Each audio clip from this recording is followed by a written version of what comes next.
పెద్దలు, జై తెలంగాణ. పెద్దలు, మీ అందరి అభిమాన నాయకులు, అన్న కూకట్పల్లి శాసనసభ్యులు శ్రీ మాధవరం కృష్ణారావు గారు, గౌరవనీయులు కుత్బుల్లాపూర్ శాసనసభ్యులు సోదరులు శ్రీ వివేకానంద గౌడ్ గారు, గౌరవనీయులు మేడ్చల్ జిల్లా పార్టీ అధ్యక్షులు శాసన మండలి సభ్యులు సోదరులు శ్రీ శంబిపూర్ రాజు గారు, గౌరవనీయులు ఎమ్మెల్సీ పోచంపల్లి శ్రీనివాస్ రెడ్డి గారు, గౌరవనీయులు ఈ మల్కాజ్గిరి పార్లమెంట్ నియోజకవర్గ బాధ్యులు శ్రీ రాగిడి లక్ష్మారెడ్డి గారు, కూకట్పల్లి నియోజకవర్గానికి ఈ మెంబర్షిప్ కార్యక్రమంలో భాగంగా ఇన్ఛార్జిగా విచ్చేసిన కార్పొరేషన్ మాజీ అధ్యక్షులు శ్రీ గజ్జల నాగేష్ గారు, గౌరవనీయులైన మాజీ కార్పొరేటర్లు శ్రీమతి శిరీష బాబురావు గారు, శ్రీ ముదం నరసింహ యాదవ్ గారు, శ్రీ ఆవుల రవీంద్రారెడ్డి గారు, పండాల సతీష్ గౌడ్ గారు, శ్రీ తూము శ్రావణ్ కుమార్ గారు,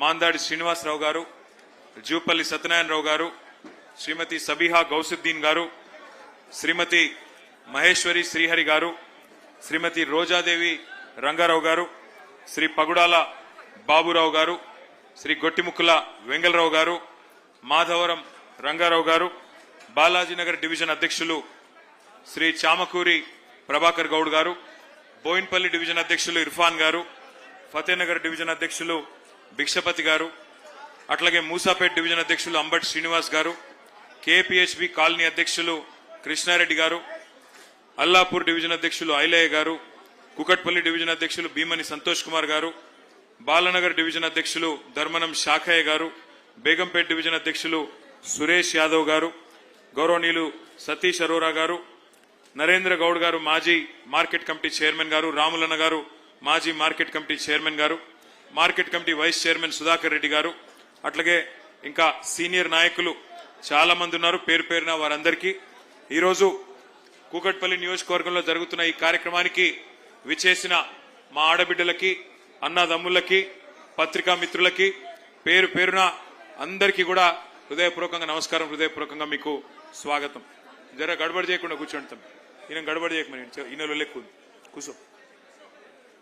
కొంతమంది ఉంటారు ప్రతి మీటింగ్ లా వాళ్ళ లొల్లెక్కు ఉంటుంది, పని తక్కువ ఉంటుంది, కానీ బొబ్బ ఉంటుంది. గమన కూర్చో. మరి కృష్ణారావు గారి నాయకత్వంలో గత 12-13 సంవత్సరాలుగా ఏ రకమైన అభివృద్ధి కార్యక్రమాలు జరిగాయో వారు మీకు వివరించి చెప్పే ప్రయత్నం చేసినారు. కూకట్పల్లి నియోజకవర్గంలో ఎమ్మెల్సీ గారు కూర్చోండి, కూర్చోండి, జర అందరు కూర్చోండి, ఎక్కడో అక్కడ కూర్చోండి ప్లీజ్. ఒక మాట దయచేసి మీరు అందరూ ఆలోచించాలని చెప్పి నేను కోరుతా ఉన్నాను.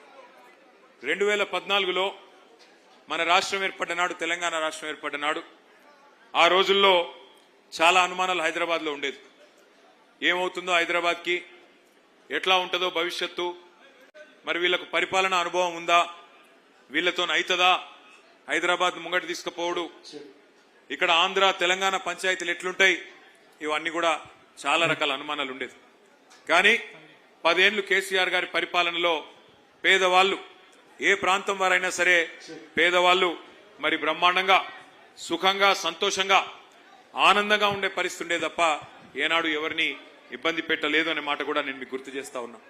ఉదాహరణకి ఎక్కడన్నా తెలిసో తెలియకో ఒక పేద బిడ్డ, ఏదో గ్రామీణ ప్రాంతం నుంచి వచ్చిన వాళ్ళు కావచ్చు, లేదా హైదరాబాద్లోనే ఇతర ప్రాంతాల నుంచి వచ్చిన వాళ్ళు కావచ్చు, ఏదన్నా గవర్నమెంట్ జాగాలో తెలిసో తెలియకనో మరి 20 గజాల్లో, 30 గజాల్లో, 40 గజాల్లో ఒక గుడిసెనో, ఒక షెడ్డో, ఒక ఇల్లు కట్టుకుంటే ఒక మనసున్న ముఖ్యమంత్రి కాబట్టే కేసీఆర్ గారు ఆనాడు జీవో నంబర్ 58, జీవో నంబర్ 59 కింద 2.5 లక్షల మంది పేదలకి ఇదే హైదరాబాద్ మహానగరంలో పట్టాలు ఇచ్చినారు అనే మాట నేను మీకు గుర్తు చేస్తా ఉన్నా. 1 కాదు, 2 కాదు, 2.5 లక్షల మంది పేదలకి పట్టాలిచ్చిన మహానాయకుడు కేసీఆర్ గారు. మరి ఈరోజు కాంగ్రెస్ ప్రభుత్వం వచ్చింది, 2.5 ఏళ్ళు అయింది. ఈ 2.5 ఏళ్లలో ఒక్కసారి ఆలోచన చేయండి. హైదరాబాద్ మహానగరంలో మీ కూకట్పల్లి నియోజకవర్గంలో ఒక్క ఇల్లన్నా కట్టినరా కాంగ్రెస్ వాళ్ళు? ఒక్క ఇటుకనన్నా పెట్టిండా? కనీసం ఎక్కడన్నా కనీసం ఒక ఇంటికి ముగ్గుపోసిండా? ఇందిరమ్మ రాజ్యం, ఇందిరమ్మ రాజ్యం, ప్రజాపాలన, ఇందిరమ్మ ఇండ్లు, ఇవన్నీ డైలాగులు. కానీ ఏం చేస్తున్నది ఇందిరమ్మ రాజ్యం? ఇందిరమ్మ రాజ్యం అంటే శనివారం ఆదివారం వచ్చిందంటే ఇండ్లు కూలగొట్టే రాజ్యం, హైడ్రా పేరిట అరాచకం చేసే రాజ్యం ఇందిరమ్మ రాజ్యం. గుర్తు తెచ్చుకోండి, ఎక్కడో కాదు, మీ కూకట్పల్లిలోనే మీ ఎమ్మెల్యే గారు పిలిస్తే నేను వచ్చినాను. బుచ్చమ్మ అని చెప్పి ఒక మహిళ, బుచ్చమ్మ ఒక మహిళ, పాపం ఆమె ఇంటి మీద నోటీస్ వేసినారు హైదరాబాద్, నీ ఇల్లు కూలగొడతామని చెప్పి. ఆమె సొంత ఇల్లు కూలిపోతుందనే బాధతోని వాళ్ళ బిడ్డ ఇంటికి పోయి బాలానగర్లో ఆత్మహత్య చేసుకున్నది, ఉరిబోసుకున్నది, భయంతోనే చచ్చిపోయింది. అట్లా ఒక బుచ్చమ్మ గారు కాదు, ఇవాళ రాష్ట్ర వ్యాప్తంగా వేలాది ఇండ్లు, అది ఖమ్మంలో వెలుగుమట్ల కావచ్చు, మహబూబ్ నగర్ లో ఉండే దివ్యాంగుల కాలనీ కావచ్చు, హైదరాబాద్ లో హైడ్రా పేరిట మూసీ పేరిట చేసే అరాచకం కావచ్చు. కట్టిన ఇండ్లు ఒక్కటి కూడా లేదు హైదరాబాద్ లో, కానీ కూలగొట్టిన ఇండ్లు ఎన్నున్నాయంటే వేలాది ఇండ్లు. ఇవాళ గరీబోళ్ల ఇండ్లు, గరీబోళ్ల కొంపలు ఇష్టం వచ్చినట్టుగా ఈ 2.5 ఏళ్లలో కూలగొడుతున్న ఒక చెత్త ప్రభుత్వం, దుర్మార్గమైన ప్రభుత్వం కాంగ్రెస్ ప్రభుత్వం. నాకంటే బాగా మీకే తెలుసు, పెద్దలు కేసీఆర్ గారి నాయకత్వంలో ఆనాడు పేదవాళ్ళని కడుపులో పెట్టుకుని చూసుకునే ప్రయత్నం చేసినాం. మనకు కాంగ్రెస్ ప్రభుత్వం ఆనాడు దిగిపోయేనాడు మరి 200 రూపాయల పెన్షన్తో పేదలను వదిలిపెట్టిపోతే, కేసీఆర్ గారి ప్రభుత్వం వచ్చిన తర్వాత, మన రాష్ట్రం వచ్చిన తర్వాత ఎంత చేసుకున్నాం పెన్షన్? మనం ఎంత పెంచుకున్నాం? ఎంత అయింది గట్టిగా చెప్పాలా? 2000 చేసుకున్నాం. 200 నుంచి 10 రెట్లు పెంచుకొని 2000 చేసుకున్నాం. మరి రేవంత్ రెడ్డి ఆ 2000 తీసుకునే పేదవాళ్ళందరినీ బుట్టలో వేసుకోవడానికి, వాళ్ళ ఓట్లు దండుకోవడానికి ఏం చెప్పినాడు ఆ రోజు? అత్తకి 4000, కోడలికి 2500 అన్నాడు. ఒక్కరికన్నా కనీసం 2.5 ఏళ్ళు అయిపోయింది, ఒక్కరికన్నా 4000 రూపాయలు ఎక్కడన్నా వచ్చినాయా? ఎక్కడన్నా కోడలి పిల్లకి 2500 వచ్చినాయా? నేను మన్నీ మధ్యన మన కార్యకర్త ఒక ఆయన పెళ్లి చేసుకుంటే పెళ్లికి పోలేదు, ఆ తర్వాత సూర్యాపేట పోయినప్పుడు సరే కొత్తగా పెళ్ళైంది కదా ఆశీర్వదిద్దామని వాళ్ళ ఇంటికి పోయినా. ఇంటికి పోతే అత్త కోడలు ఇద్దరు కూడా చాలా కోపంగా ఉన్నారు ఒకరి మీద ఒకరు. నాకు అర్థం కాల, కొత్తగా పెళ్ళైంది అప్పుడేం పంచాయతీలు ఉంటాయని నేను అనుకుని ఆ అత్తమ్మని అడిగిన, ఏం పెద్దమ్మ కోడలి పిల్ల బాగుందా కొత్త కోడలని అడిగిన. ఏం కోడలన్నా వస్తే 2500 తెస్తుంది అనుకున్నా, 2500 లేదు, ఏమీ లేదు, ఉత్త చేతులతో వచ్చిందని ఆమె అన్నది. ఆ కోడలి పిల్ల కూడా మహా గడుసు పిల్ల ఉన్నది. ఆమె అంటున్నది, ఆ అత్తమ్మ నువ్వు కూడా 4000 తెస్తావు అనుకున్నా, నీకేమైనా 4000 వచ్చిందని ఆ పిల్ల అంటున్నది. అంటే దిక్కుమాలిన కాంగ్రెస్ ప్రభుత్వం పుణ్యమాని, రేవంత్ రెడ్డి ప్రభుత్వం పుణ్యమాని ఇవాళ అత్త కోడలకు కొత్త పంచాయతీలు కూడా చాలైనాయి రాష్ట్ర వ్యాప్తంగా. అట్లే అత్త కోడలు ఇద్దరినే కాదు, రాష్ట్రంలోని ప్రతి వర్గాన్ని అబద్ధపు మాటలు చెప్పి, అలవిగాని మాటలు చెప్పి, నోటికొచ్చిన చెత్తవాగుడు వాగి కేసీఆర్ 10,000 ఇస్తే నేను 15,000 ఇస్తా, కేసీఆర్ 2 పంటలకు ఇస్తే నేను 3 పంటలకు ఇస్తా, కేసీఆర్ 24 గంటల కరెంట్ ఇస్తే నేను 48 గంటల కరెంట్ ఇస్తా అని నమ్మబలికి ఓట్లేయించుకొని, ఓడ మీద ఉన్నప్పుడు ఓడమల్లన్న, ఓటుకెక్కినాక బోడమల్లన్న అన్నట్టు ఇవాళ మొత్తం రాష్ట్రంలోని ప్రతి వర్గానికి, ప్రతి మనిషికి శటగోపం పెట్టి మోసం చేసింది కాంగ్రెస్ ప్రభుత్వం. ఒక్కసారి గుర్తు తెచ్చుకోండి, ఇదే కుకట్పల్లిలో ఆనాడు కేసీఆర్ గారు ముఖ్యమంత్రి కాకముందు మంచినీళ్ళకి ఎన్ని తిప్పలుంటుండే ఒక్కసారి గుర్తు తెచ్చుకోండి. ట్యాంకర్లు, బిందెల ప్రదర్శనలు, ఎండాకాలం వచ్చిందంటే జలమండలి ముందు ఖాళీ కుండలు, ఖాళీ బిందెలతోని మా ఆడబిడ్డలు పోయి ఆనాడు పీజేఆర్ గారి నాయకత్వంలో ధర్నాలు చేసిన దుస్థితి ఉండేనా లేదా ఒక్కసారి గుర్తు తెచ్చుకోండి. కానీ అదే కేసీఆర్ గారు వచ్చిన తర్వాత ఎంత బ్రహ్మాండంగా రూపాయికే నల్లా కనెక్షన్ ఇచ్చి 20,000 లీటర్లు ఉచితంగా ఇచ్చి శివారు ప్రాంతాలలో దాదాపు వేలాది కోట్ల రూపాయలు ఖర్చు పెట్టి మీ మంచినీళ్ల గోస తీర్చిన మాట నిజమా కాదా ఒక్కసారి గట్టిగా చప్పట్లతో కేసీఆర్ గారికి చెప్పాలని చెప్పి నేను కోరుతా ఉన్నా. కేసీఆర్ ప్రభుత్వం రాకముందు ఏ అపార్ట్మెంట్కి పోయినా డీజిల్ గబ్బు, జనరేటర్లు, ఏ చిన్న దుకాణానికి పోయినా ఇన్వర్టర్లు, ఎండాకాలం వచ్చిందంటే పంకా కూడా తిరగలేని పరిస్థితి. కానీ అదే కేసీఆర్ ప్రభుత్వం వచ్చినాక సంవత్సరం తిరగకుండానే 24 గంటల కరెంట్ ఇచ్చిన మాట వాస్తవమా కాదా? ఇచ్చిన మాట వాస్తవమా కాదా? నేను ఇవాళ మీ అందరికీ కూకట్పల్లిలో వాగ్దానం చేస్తా ఉన్నా, మళ్ళీ తిరిగి వచ్చేది 2028లో ముమ్మాటికి గులాబీ జెండానే వస్తుంది, కేసీఆర్ గారు ముఖ్యమంత్రి అవుతారు. నేను మీకు వాగ్దానం చేస్తా ఉన్నా, మీ ఎమ్మెల్యే గారు ముందే చెప్తా ఉన్నా, 24 గంటల కరెంట్ ఎట్లా అయితే ఇచ్చామో హైదరాబాద్ మహానగరంలో 24 గంటలు మంచినీళ్ళు ఇచ్చే బాధ్యత కూడా నాది అని చెప్పి నేను మీకు విజ్ఞప్తి చేస్తా ఉన్నా.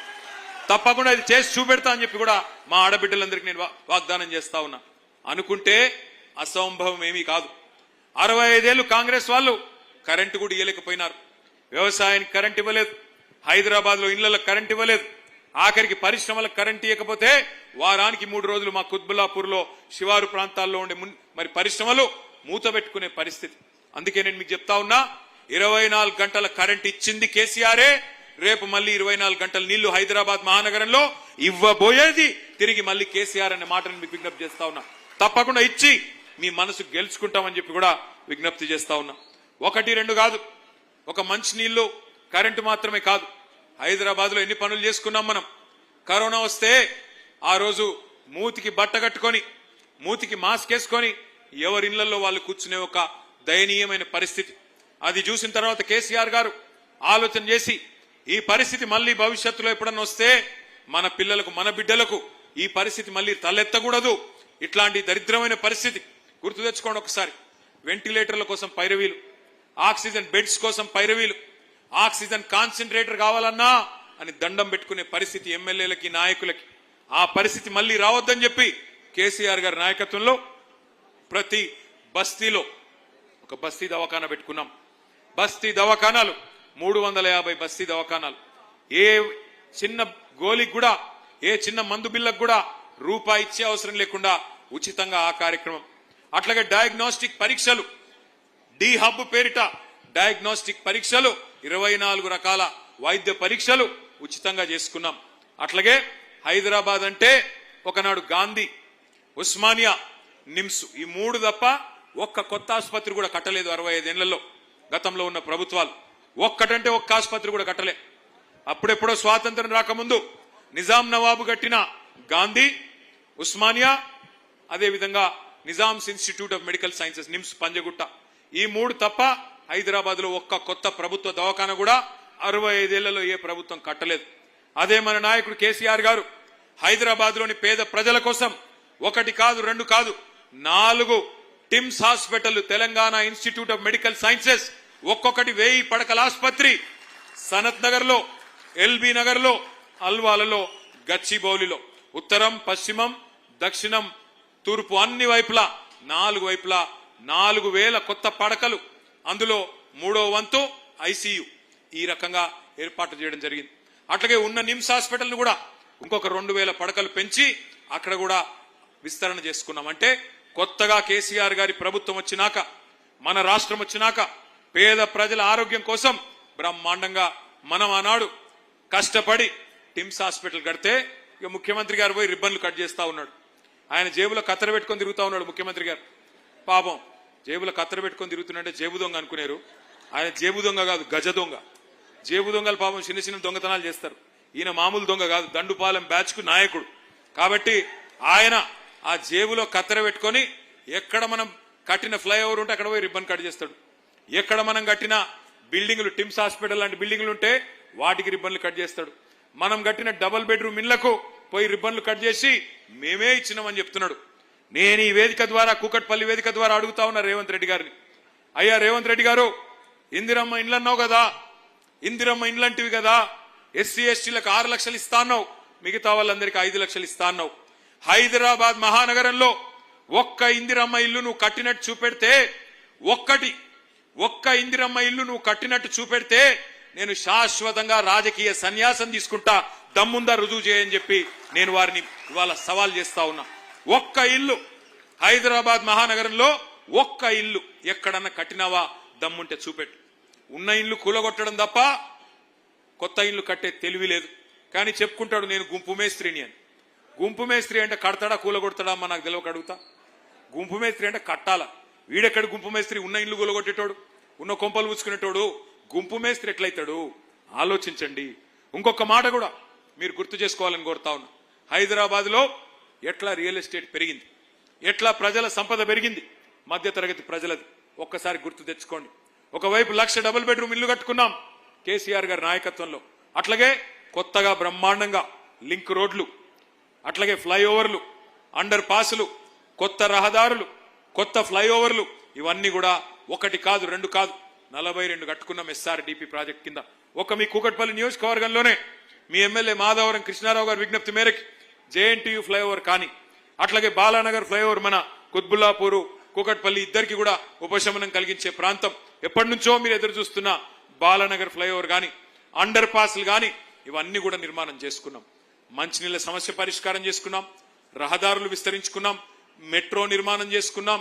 చక్కగా అభివృద్ధి పదంలో ముందుకు తీసుకొని పోతా ఉంటే అప్పుడు మరి మన వాళ్ళు రియల్ ఎస్టేట్ చేసుకునే బిల్డర్లు కానీ, చిన్న చిన్న ప్లాట్లు కొనుక్కునే మధ్య తరగతి ప్రజలు కానీ అందరి సంపద పెరిగింది. మరి వాళ్ళు ఏం జరుగుతా ఉంది రియల్ ఎస్టేట్ లో? 2.5 ఏళ్లు దరిద్రం వచ్చి కూర్చున్నట్టు కాంగ్రెస్ వచ్చి నెత్తిన కూర్చున్నది. దేశం మొత్తం వదిలించుకున్నది కాంగ్రెస్ అనే దరిద్రాన్ని. దేశం మొత్తం ఏ రాష్ట్రంలో కాంగ్రెస్ ను దగ్గర తీసుకోవడానికి కూడా ఇష్టపడట్లేదు. పక్కనున్న ఆంధ్రప్రదేశ్ వాళ్ళు అయితే దాన్ని పాతి పెట్టినారు. కానీ మన రాష్ట్రంలో ఏమైందో ఏమో మన వాళ్ళకి. హైదరాబాద్ వాళ్ళు మీరు కరెక్ట్ గానే ఓట్లేసింది, మీరు నమ్మలేదు దొంగ కాంగ్రెస్ ను. కుకట్పల్లి వాళ్ళు అయితే అసలే నమ్మలేదు. 72,000 ఓట్ల మెజారిటీతో మీ ఎమ్మెల్యే గారికి 54% ఓట్లు ఇచ్చి రాష్ట్రంలోనే highest percentage votes, highest majority మా తమ్ముడు వివేకానంద్కి వస్తే 85,000, మీకు హైయెస్ట్ పర్సెంటేజ్ వచ్చింది. ఎప్పుడు కృష్ణన్న పంచాయతీ పెట్టుకుంటాడు నాతో. వివేక్ హైయెస్ట్ మెజారిటీ అంటే అరే పర్సెంటేజ్ చూడన్నా నువ్వు అంటాడు. పర్సెంటేజ్ నీకే వచ్చింది కృష్ణన్న, ఫస్ట్ క్లాస్ లో పాస్ అయినావు, కంగ్రాట్స్ నీకు మీ కార్యకర్తలకు. మనమేమో ఆ పని చేసినాం, ప్రజల మనసు గెలుచుకున్నాం. వీళ్ళేమో దొంగ కార్డులు పట్టుకొని గ్యారంటీ కార్డులను పట్టుకొని పాపం ఊర్లలో పోయి అందరు కొంపలు ముంచింది. నేను చెప్పిన ఆ రోజే కేసీఆర్ గారు ₹1,00,000 ఆడపిల్ల పెళ్లికిచ్చి 15 లక్షల మంది పేదింటి ఆడబిడ్డల పెళ్లిళ్లు కళ్యాణ లక్ష్మి షాదీ ముబారక్ పేరు మీద చేయిస్తే ఈ దొంగ కాంగ్రెస్ వాళ్ళు వచ్చి లక్ష్యం సరిపోతుంది, తులం బంగారం ఇస్తామన్నారు. నేను ఆ రోజే చెప్పిన, తిరిగి చెప్పిన. పెద్ద ఆయన కేసీఆర్ గారు కూడా చెప్పినారు, మోసపోతే గోసపడతారు, బాధపడతారు, మోసపోకండి, అది మంచి పార్టీ కాదు కాంగ్రెస్ పార్టీ అని. పెద్ద ఆయన కేసీఆర్ గారు పెద్ద మనిషి కాబట్టి మర్యాదగా చెప్పిండు. నేనేం చెప్పినా అంటే వీళ్ళు బంగారం ఇచ్చే బ్యాచ్ కాదు, పుస్తల తాడెత్తుకపోయే దొంగల బ్యాచ్, ఇది నమ్మకండి అని చెప్పిన నేను. కానీ కొంతమంది దురదృష్టవశాత్తు వాళ్ళు నమ్మడం జరిగింది. నమ్మిన పాపానికి ఈ రోజు ఎట్లా ఉందో పరిస్థితి మా ఆడకూతురులందరికీ రాష్ట్రంలో కనబడతానే ఉన్నది. ఇలా రియల్ ఎస్టేట్ రంగం ఎట్లా కుదేలైపోయింది అంటే నిన్నటికి నిన్న ఇందిరా పార్క్ దగ్గర ఆ సెంట్రింగ్ వర్కర్స్ ఉంటారు, హమాలీలు ఉంటారు, వారందరు సెంట్రింగ్ వర్కర్లు.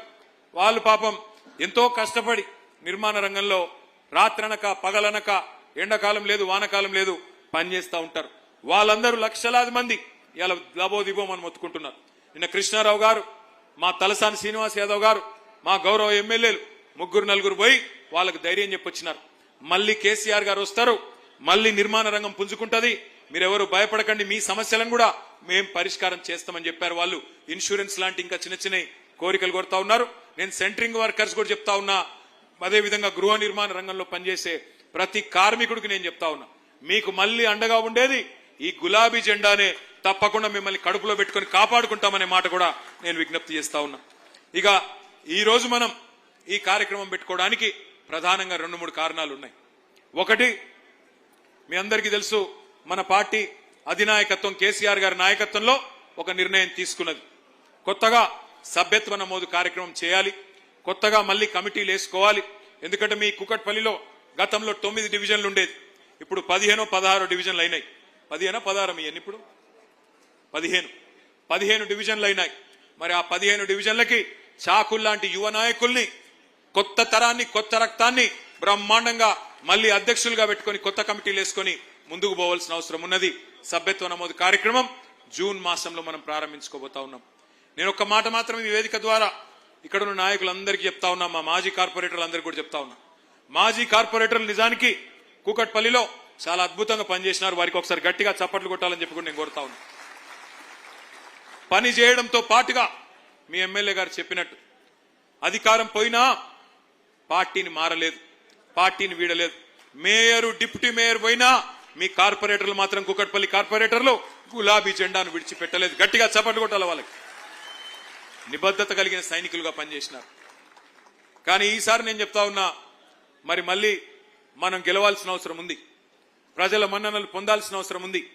అందుకే నేను అంటా ఉన్నా, ఈ 15 డివిజన్లు, కొత్త డివిజన్లు ఏవైతే అవుతున్నాయో 15కి 15లో ఎవరైతే ఎక్కువ ఉరుకుతారో, ఎవరైతే ప్రజల చుట్టూ తిరుగుతారో, నాయకుల చుట్టూ కాదు ప్రజల చుట్టూ తిరుగుతారో వాళ్ళకే టికెట్లు ఇచ్చే బాధ్యత నాది అనే మాట నేను విజ్ఞప్తి చేస్తా ఉన్నా.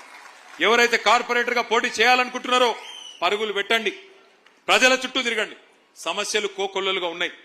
నీళ్లు వస్తలేవు, కరెంట్ చక్కగా లేదు, మళ్ళా వాటర్ ట్యాంకర్ మాఫియా మోపైంది.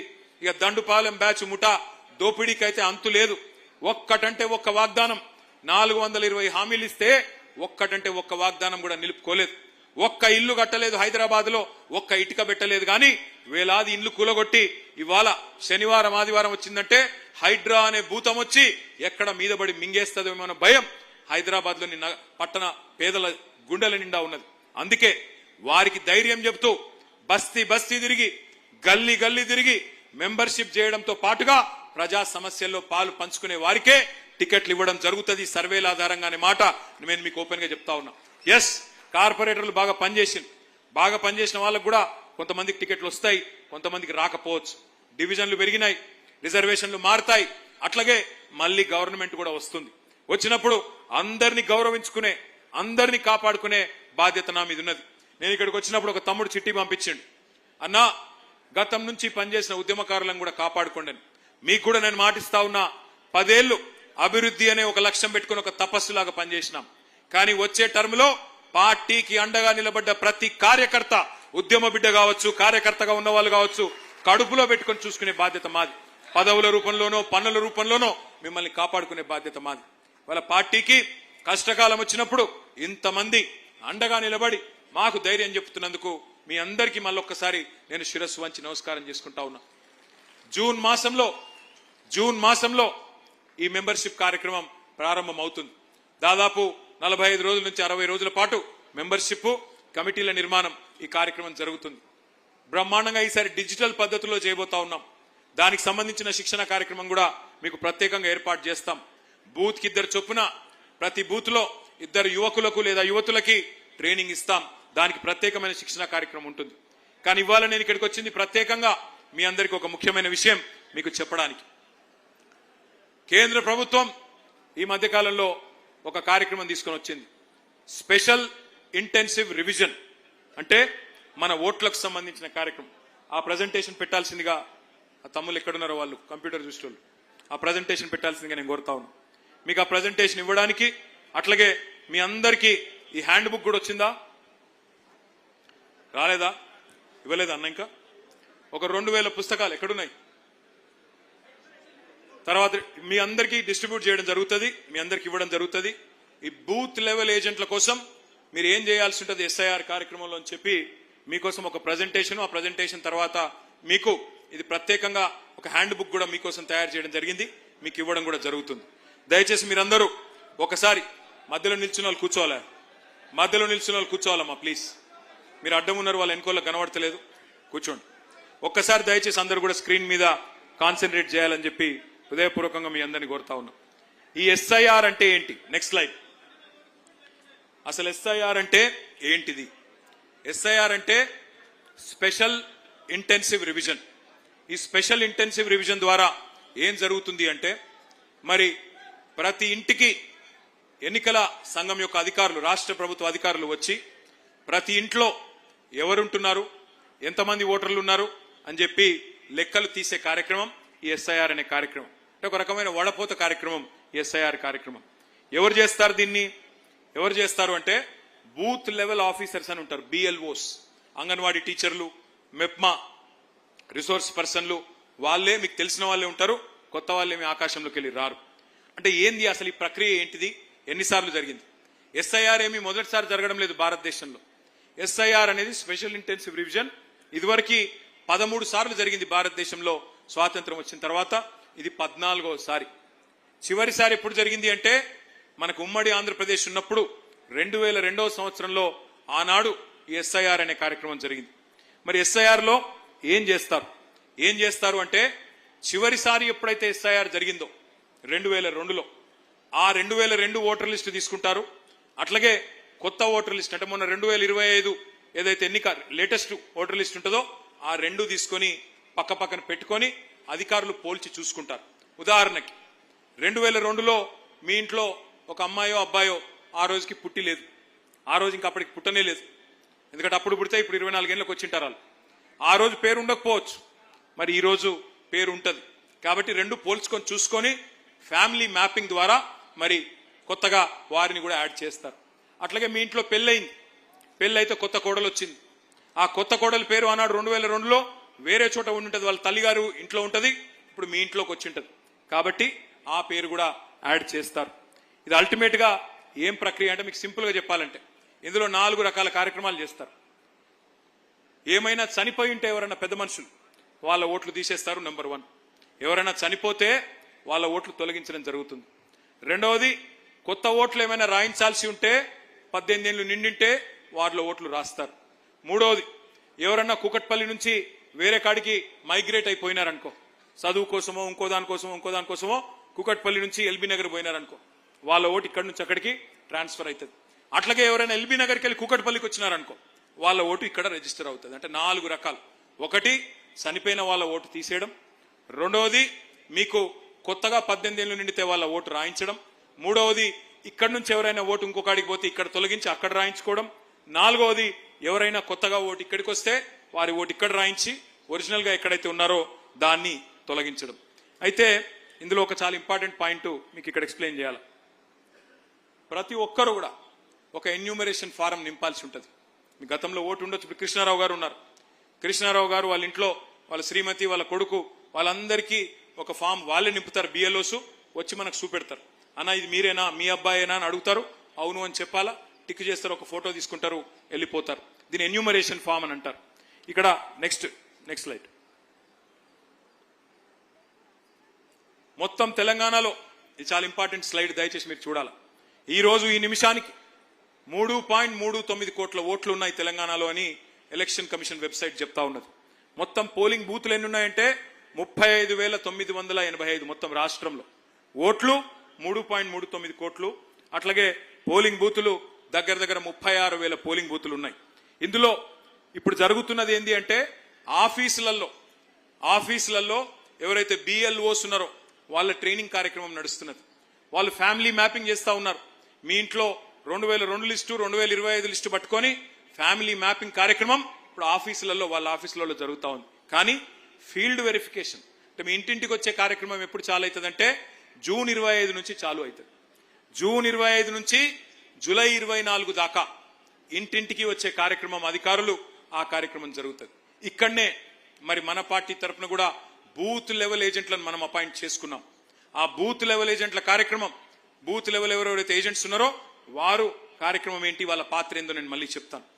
జూన్ 25 చాలు అయి జూలై 24 దాకా ఈ కార్యక్రమం కొనసాగుతుంది. జూలై 24 నుంచి మీరు అభ్యంతరాలు చెప్పాల్సింది మరి 30 ఆగస్టు దాకా మీరు అభ్యంతరాలు చెప్పొచ్చు, అభ్యంతరాలు సమర్పించవచ్చు 30 ఆగస్టు దాకా. అంటే ఒక నెల రోజుల పాటు మీరు అబ్జెక్షన్ చెప్పొచ్చు. సార్ ఇది మీరు తప్పు చెప్పారు. అక్కడ ముసాయిదా 31 జూలై నాడు డ్రాఫ్ట్ ఓటర్ లిస్ట్ పబ్లిష్ చేస్తారు. ఏ డివిజన్లో ఎన్నున్నాయి ఓట్లు, ఎంతమందిని లెక్కించినాము. 24 జూలై అయిపోయినాక మొత్తం ఫీల్డ్ ఇన్స్పెక్షన్ అయిపోయినాక వారం రోజుల్లో ఒక లిస్టు వాళ్ళు పబ్లిష్ చేస్తారు. చేసిన తర్వాత మనం 1 మంత్ పాటు అబ్జెక్షన్స్ చెప్పొచ్చు. 1 మంత్ లో అబ్జెక్షన్స్ 30 ఆగస్టు నుంచి 30 ఆగస్టు నుంచి 28 సెప్టెంబర్ దాకా నెల రోజుల్లో వారు అభ్యంతరాలు పరిష్కరించాలి. పరిష్కరించిన తర్వాత 1 అక్టోబర్ నాడు ఫైనల్ ఓటర్ లిస్టు మరి తయారైతుంది. ఇది చాలా ఇంపార్టెంట్, ఒక్కసారి మనసు పెట్టి అందరూ వినాలా.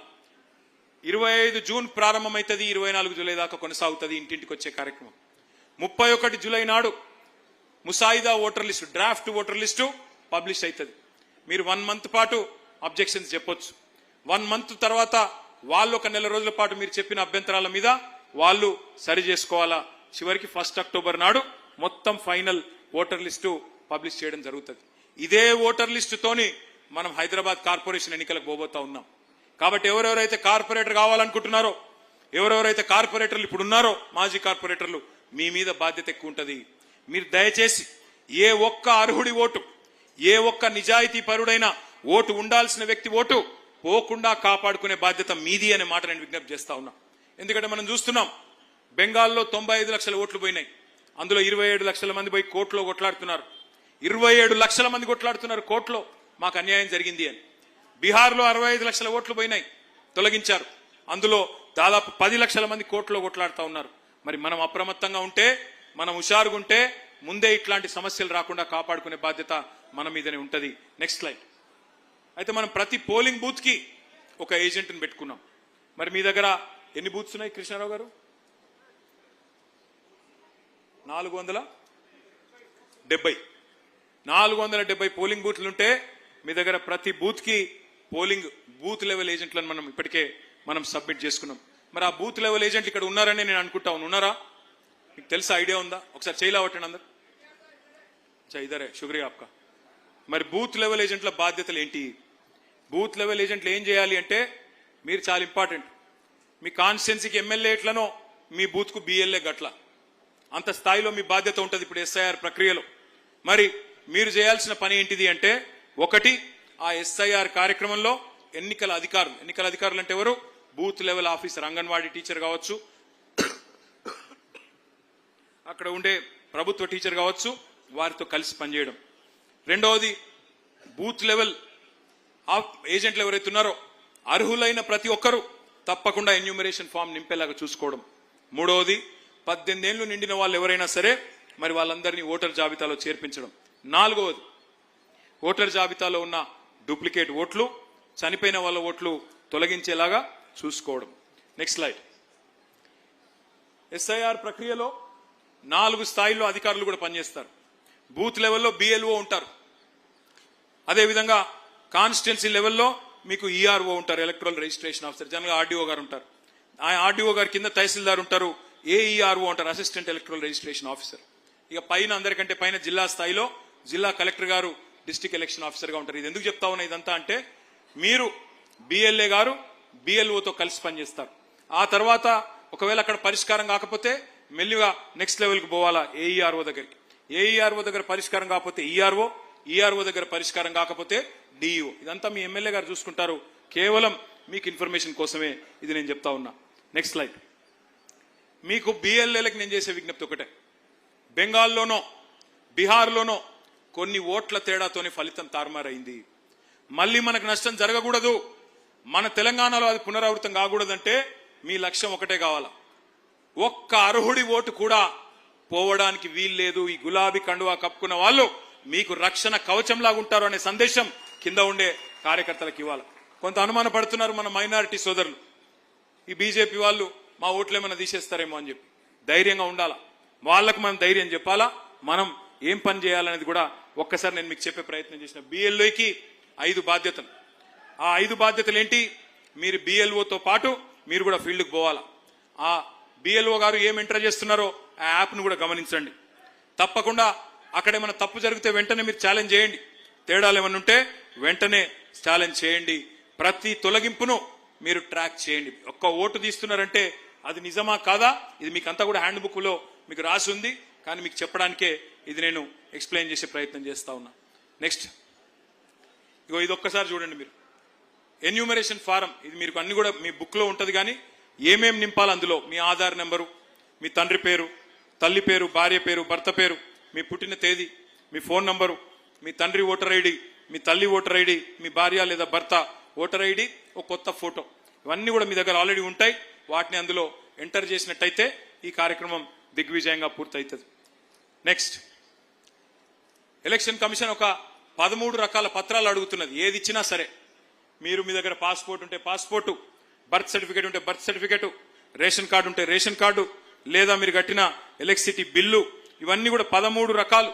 ఏది ఇచ్చినా సరే వాళ్ళు తీసుకోవాలి, తీసుకొని యాక్సెప్ట్ చేయాలి, మిమ్మల్ని ఓటర్గా నమోదు చేయాలి, లేకపోతే వెంటనే మనం ఛాలెంజ్ చేసే అవకాశం ఉంటుంది. Next slide.